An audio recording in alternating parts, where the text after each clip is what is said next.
You're listening to a podcast from 702 and Cape Talk. 702 and Cape Talk. The Naked Scientist. Chris Smith joins us. Chris, how are you doing? It's been a while. I hope you're good, sir. Yeah, I'm very good, and it's good to hear you too as well. It's good to talk to you. Yep, and before we take the calls, Chris, a very interesting story for us today, our science story of the week. Tomato holds the key to fending off plant parasite. Yes, the domestic tomato that we're all very fond of eating actually has uniquely and for some amazing reason evolved the ability to fend off a real parasitic pest for crop plants. The pest I'm talking about is actually called Cuscuta reflexa, and it actually goes by the more common name dodder. And it's an intriguing parasite because it grows in fields, it germinates from a seed, but it has no roots and no leaves.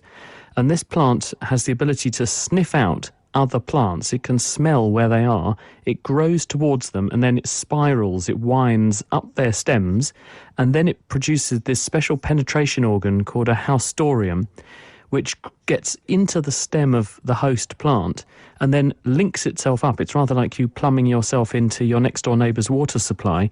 It links itself up to the vascular system in the host plant and then starts to extract sugars, nutrients, water, and it basically deprives the host plant of most of its vigour. And if it's a crop-producing plant, and soybeans get affected by this, coffee plants get affected by this, it can seriously damage the yield of the plant. And that obviously hits the farmer in the pocket, or if you're relying on the crop as a food crop, it's going to make people go hungry. You can't poison it, this parasite, because the problem is it's uniquely and intimately connected to the crop plant. So if you put poison on one, you'll kill the other. So therefore, how do you get rid of it? Well, a guy called Markus Albert, who's a researcher at the University of Tübingen in Germany, he has a paper in the journal Science this week where he noticed that when you try to infect domestic tomato plants with this parasite, the parasite dies. In fact, the tissue where it tries to penetrate the stem of the tomato goes a brown colour, and then within a couple of weeks, the parasite is dead. And if you look in the stem of the tomato plant, you find that where the parasite has tried to grow in, the tomato has fended it off. And they've actually found out how the tomato does this. They made crosses between tomato plants that were vulnerable to the parasite and those that weren't. So they got a whole load of genetic diversity. And then they looked at the plants that were and were not susceptible, and that enabled them to find the bits of the DNA in the tomato plant that were doing this. They have found that the tomato plant has effectively a chemical tripwire, and it can smell when this parasite is trying to penetrate it. And when this burglar alarm, this smash and grab alarm goes off, then the tomato plant engages a whole load of defensive mechanisms which basically make it inhospitable as a host for this parasite and kills off the parasite. And so they're now starting to move the genetic machinery that does this into other plants successfully, I might add, and turn plants that were previously susceptible to the parasite into plants that are no longer susceptible. And that means in the future we may be able to do the same thing for crop plants too. I think it is important that I learned this today because I made this decision to start a little bit of a veggie garden and was considering tomatoes. So maybe I need to make sure that I plant them slightly separate in case this parasite exists. I wouldn't want it to attack any of my other veggies and other plants. But thank you very much, Chris. We take the calls 021-446-0567 and 011-883-0702. What questions do you have for the Naked Scientist? Chris Smith is with us. Let's start off in Noordhoek. Hello, Peter. Your question for Chris. Hello, Chris. Peter, can you turn off your radio? Let's just start with you turning off your radio so that we are able to have a clear communication. Yes, go ahead. What I wanted to know was, why is it that when I am lying on my electric blanket, there is a slight current that runs through me, and when I touch the wall, it's a very, very, very faint sort of ripple, a current, like an AC current. And if I touch my wife's arm or something like that, the same effect. And I just wonder, how does this happen?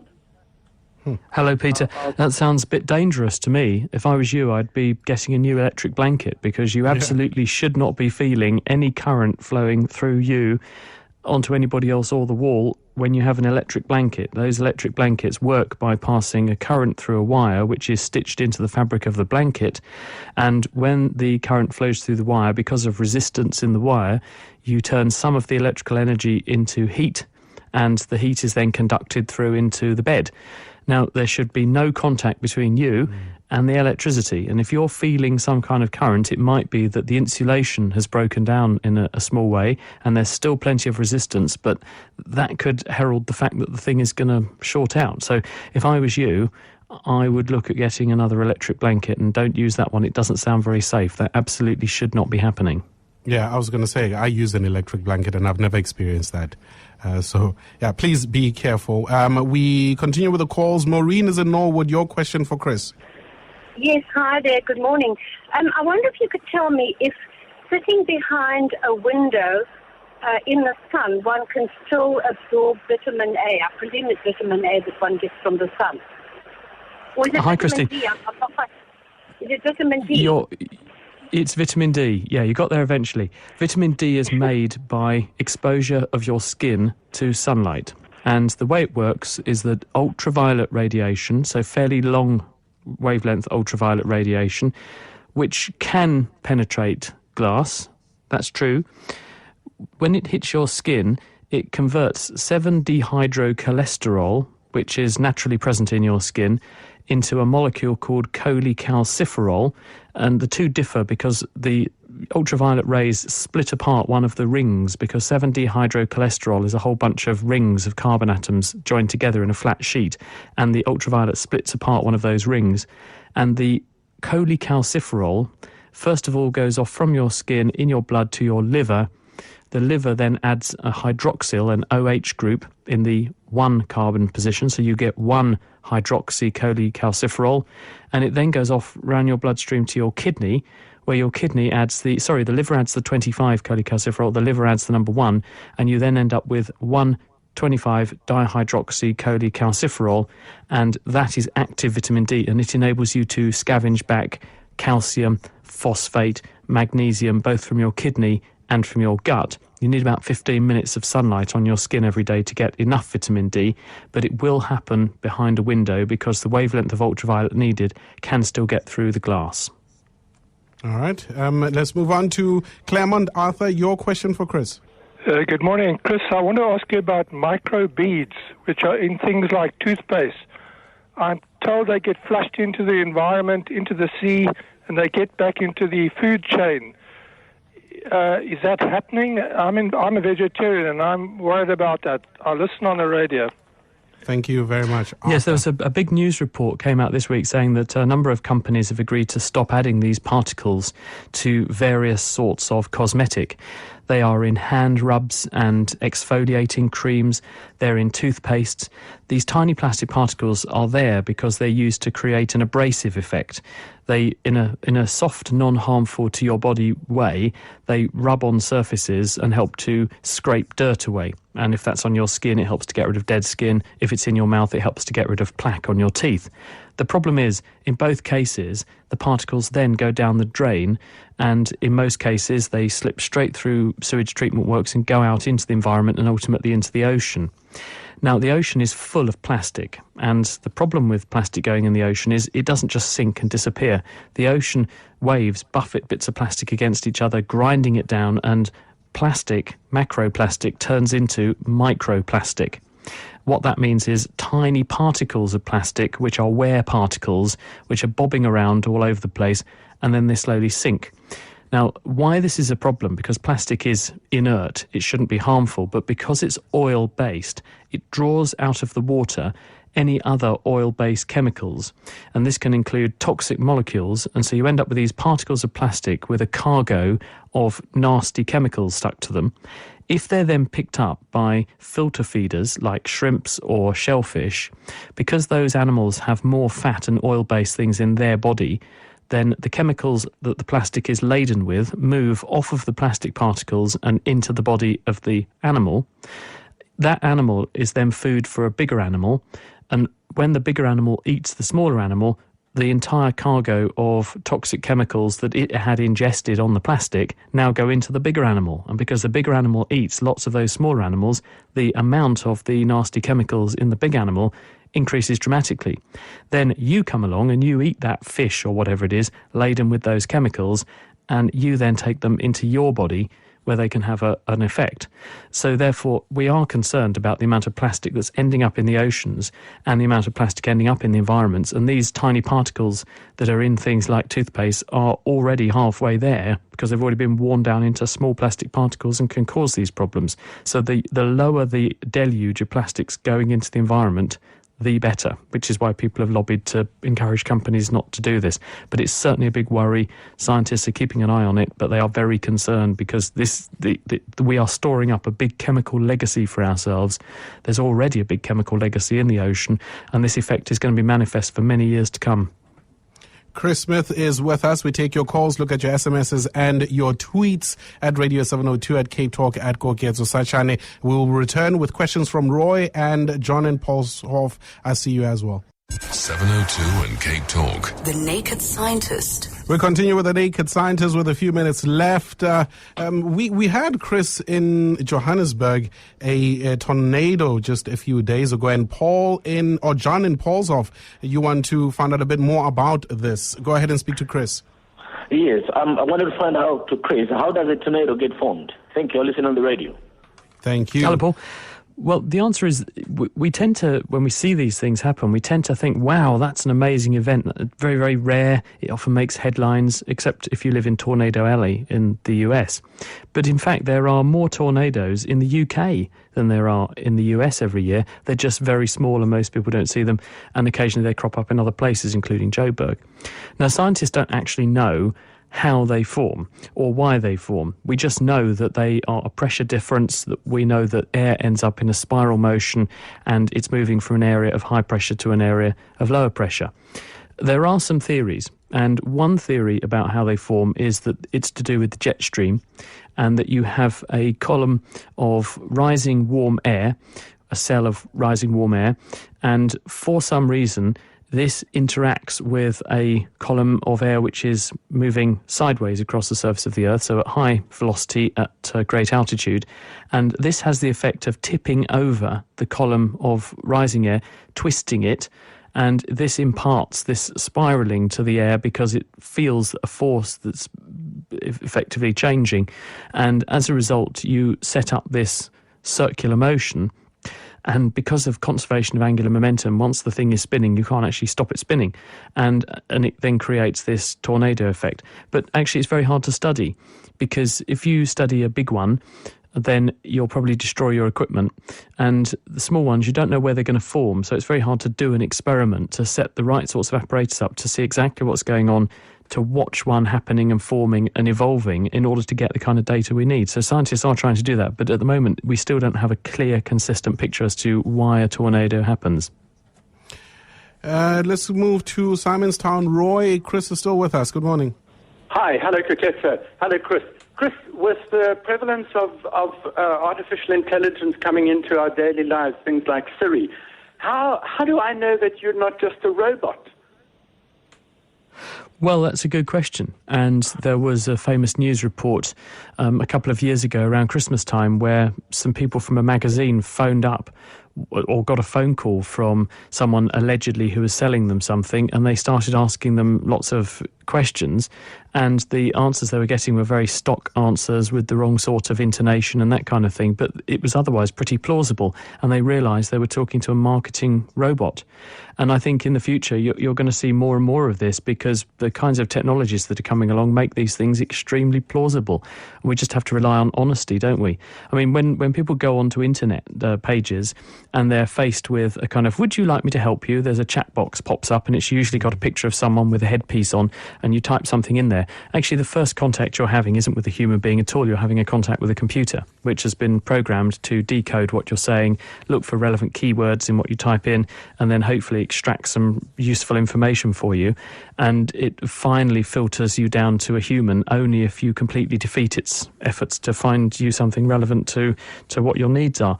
So, yes, in the the future, I think it'll become even more tricky to tell whether you're talking to a real human. But I can assure you I am a real human, and if you want to do a Turing test on me and ask me some questions, then I'll see if I can pass the Turing test.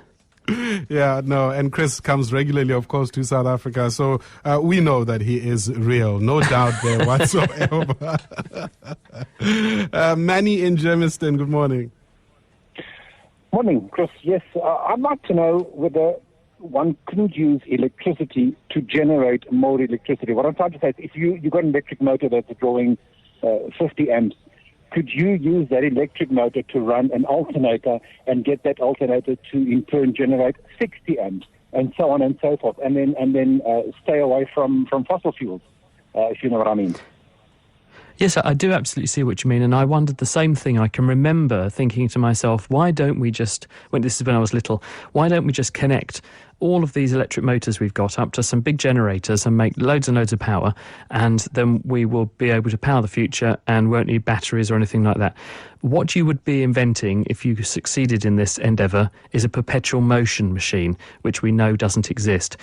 In the world of science, there is no such thing as a free lunch, and energy doesn't come for free. So when you produce a power supply and you run that power supply into a motor, the motor has losses. There are frictional losses on the bearings of the motor. The motor makes noise. There are resistive losses in the windings of the motor, so it makes heat. You're therefore taking energy out of the system that is not turning into movement of the motor. So if the motor then drives an alternator, it's already driving the alternator with less energy turning the alternator than you put into the motor in the first place. The alternator is then subject to all of the same losses. It's got resistance in the bearings, it's going to make noise, it's going to get hot, there's going to be resistance in the electrical cables, and so yes, it will generate some energy, but it will have less energy going into it than you started with. It will lose some more energy, so the energy that comes out of the alternator will be less than you started with, and you can never therefore make more energy than you put in the first place. So that's why you can't do this, unfortunately. Okay, our last question coming out of Simonstown again. Andre, good morning. Morning. Chris, a quick question. We have a pandemic already. Andre, you need to switch off your radio, please. I've done so. I apologize. We have a lot of hospital-acquired infections going on, and the specific one I'd like to ask you a question about is the Staphylococcus aureus. Now, I know that I've been infected by the specific bug, and I've been on lots of medication, and nothing seems to eradicate it. What is the correct, I would imagine you don't know the specific answer, but what would be the correct combination of drugs to combine as antibiotics to try and eradicate the Staphylococcus aureus? Thanks very much. I listen on the radio. Thank you, Andre in Simonstown. Hello, Andre. Staphylococcus aureus is incredibly common, and many, many people, as in maybe half the population at any one time, might actually have it on them. And in a smaller minority, people will have MRSA, which is methicillin-resistant Staphylococcus aureus. It lives in sweaty, damp patches on your body. It loves the picking area of your nose, in other words, the anterior nares, where you would stick your finger to pick your nose if you were of that persuasion. It likes living in your armpits. It likes living in your groin. And in the vast majority of people, it lives there without causing you any bother. It becomes problematic when it gets somewhere it shouldn't be. In other words, it breaches your natural defences. So if you go into hospital and you have an operation, you breach the skin, which is your best natural defence against microorganisms, and the staph can get into the wound, it then colonises the wound, infects the wound, and if you have abnormal anatomy because you've got, say, stitches in there, or you've had a joint replacement, it's very, very hard to get rid of it. Now, there's no one magic combination of antibiotics because these bacteria are continuously evolving. They are swapping DNA with other microbes in the environment, and they're therefore acquiring the ability to fend off different antibiotics from the environment and from other organisms.